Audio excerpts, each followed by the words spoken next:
നമ്മൾ സാധാരണ ഇങ്ങനെയാണ് സംഭവിക്കുന്നത്. പക്ഷെ അതല്ല, അതൊരു ട്രെയിൻ. അതെനിക്ക് ആ സ്റ്റാർട്ടിങ് എനിക്ക് ഭയങ്കര ഇഷ്ടപ്പെട്ടു. ഈ പറയുന്ന പല കാര്യങ്ങളും അവർക്ക് മനസ്സിലാവില്ലല്ലോ.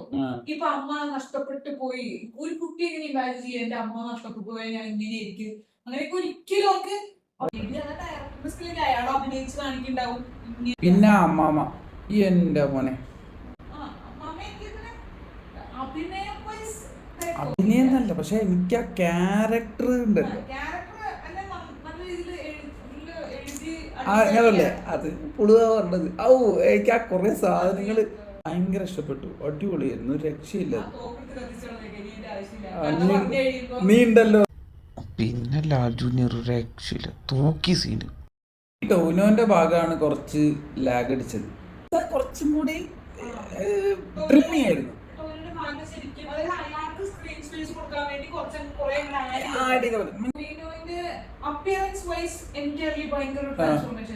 പക്ഷെ അയാളുടെ സംസാരവും അയാളുടെ രീതികളും ഒക്കെ നമ്മൾ ഇന്റർവ്യൂവിൽ കാണുന്ന ടോവിനോനെ കണ്ട പോലെ എനിക്ക് തോന്നുന്നു. അയാള് ഇരിഞ്ഞാലക്കുടക്കാരനായിട്ട് തന്നെയാണ് കാണിക്കുന്നത്. അതുകൊണ്ടായിരിക്കും അങ്ങനെ ഡയലോഗ് ഇടുന്നുണ്ട്. ജസ്റ്റിഫിക്കേഷൻ കൊടുത്തു. ബേസിക്കലി ഇരിഞ്ഞാലക്കുടക്കാരനാണ്, അതുകൊണ്ടാണ് വേറൊന്നും മാറ്റണ്ട എന്നുള്ളൊരു സാധനം കൊടുത്തതായിരിക്കും. അതേപോലെ മറ്റേ അമ്മയിട്ട് ചെയ്തത് ഒന്നും രക്ഷയില്ല. എനിക്ക് ഭയങ്കര ഇഷ്ടപ്പെട്ടു. ആ ഭയങ്കര തീവ്രത, മൊത്തത്തിൽ പടം കൊള്ളാം, നൈസാണ്. ആ ഒരു എന്താ പറയുക, ഫീൽ ഗുഡ് ആണെങ്കിൽ ഫീൽ ഗുഡ്. പിന്നെ ഞാൻ എനിക്ക് കുറച്ച് ലാഗ് അടിച്ചു എന്നുള്ളൊരു ചെറിയൊരു ഇതേ ഉള്ളൂ, പക്ഷെ സംഭവം നൈസാണ്.